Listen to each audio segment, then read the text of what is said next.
42% dos brasileiros estão com restrição no CPF por inadimplência. O número de devedores aumentou em todas as regiões do país.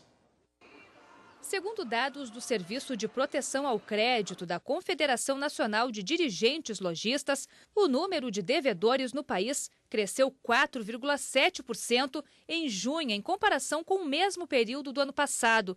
Essa é a 9ª alta consecutiva.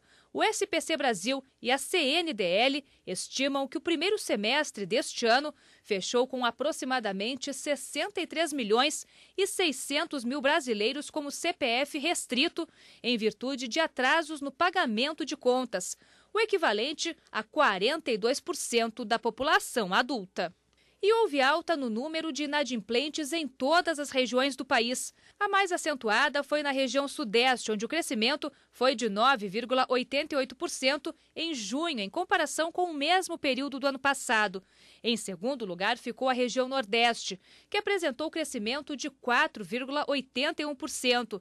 No centro-oeste foi de 2,82%, no sul 2,13% e no norte 2,02%. O estudo também aponta a queda da inadimplência entre a população mais jovem, enquanto o número de atrasos aumentou entre os brasileiros de idade mais elevada. Cada inadimplente brasileiro tem, em média, 2 dívidas em aberto. As pendências que mais cresceram em junho foram as contraídas em instituições financeiras, como cartão de crédito, cheque especial, financiamentos e empréstimos. Em segundo lugar, ficaram as contas básicas para o funcionamento da casa, como água e luz. A inadimplência com contas de telefone, internet e TV por assinatura aumentaram 3,57% no último mês de junho. O único segmento que apresentou queda na quantidade de atrasos foi o de compras em boleto ou crediário no comércio, um recuo de 9,24%.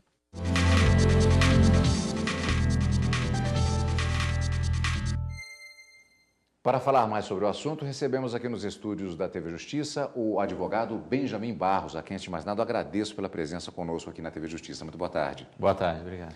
Doutor, são 63,3 milhões de brasileiros inadimplentes, uma situação que ela é muito preocupante, inclusive com relação para o futuro. Já vamos falar até com relação às situações que estão se desenhando e que podem chamar a atenção para que se tome cuidado. É impossível não se atrelar essa situação à própria questão econômica da crise do país. Recentemente falamos, inclusive, da questão da greve dos caminhoneiros, que parece que também piorou um pouquinho mais, não foi? Uhum. Sem dúvida, essa recessão financeira que o país sofreu nos anos anteriores ainda causam reflexos neste ano, nesse primeiro semestre, né? Além disso, a taxa de desemprego ainda é elevada, os juros não reduziram o quanto nós esperávamos que reduzissem, né? E ainda tem também uma pequena parcela de consumidores que, para poderem negociar com um banco ou com as instituições financeiras, acabam entrando na inadimplência para poder negociar a dívida, porque existem credores que não negociam se a pessoa estiver em dia com suas obrigações. Eu acredito que tenha contribuído também para essa estatística. Esse dado é interessante. Alguns credores não negociam se a pessoa estiver em dia. Isso. E aí acabam sendo orientados a esperar uma parcela vencer ou deixar de pagar alguma dívida exata, líquida e certa, para que aí crie-se essa inadimplência e o banco permita negociar a dívida e dar descontos, enfim, parcelar. Aliás, esse dado que eu citei agora, 63,3 milhões, isso representa 42% da população adulta do país. Os consumidores têm contas em atraso no cadastro de devedores em junho foi de 4,07%. É um crescimento em relação ao ano passado. Existe uma alta histórica, existe uma perspectiva disso, que isso continue nesse segundo semestre? Sim, pelas estatísticas já demonstram que é uma alta histórica mesmo e que continua sendo um reflexo da recessão, né? Não sabemos como seriam nos próximos anos, mas eu acredito também que seja um reflexo de caminhando nessa recessão, mas a gente ainda tem pessoas que têm dívidas de Natal, Ano Novo, férias, material escolar, até IPVA.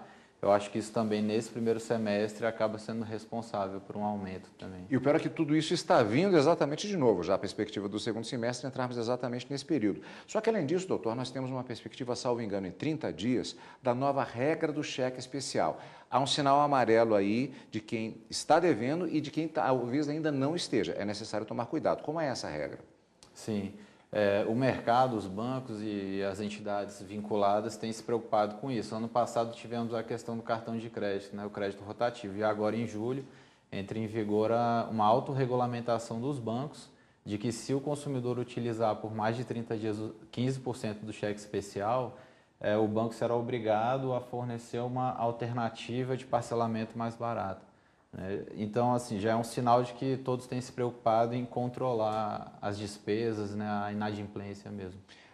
O senhor já adiantou, o doutor já adiantou uma questão que é essa da situação da pessoa que ela está com as contas em dia e de eventualmente esperar até uma situação de inadimplência para negociar. Que outras recomendações podem ser feitas, além, é claro, do próprio controle sobre as próprias contas, mas o que pode ser feito no sentido da pessoa se acalmar e negociar esse processo de dívida, eventualmente de uma inadimplência? Normalmente a orientação é de que a pessoa primeiro visualize as dívidas que têm os maiores juros, né? Cartão de crédito e cheque especial realmente ultrapassam todas as demais dívidas, né? O ideal é tentar negociar mesmo, procurar os credores.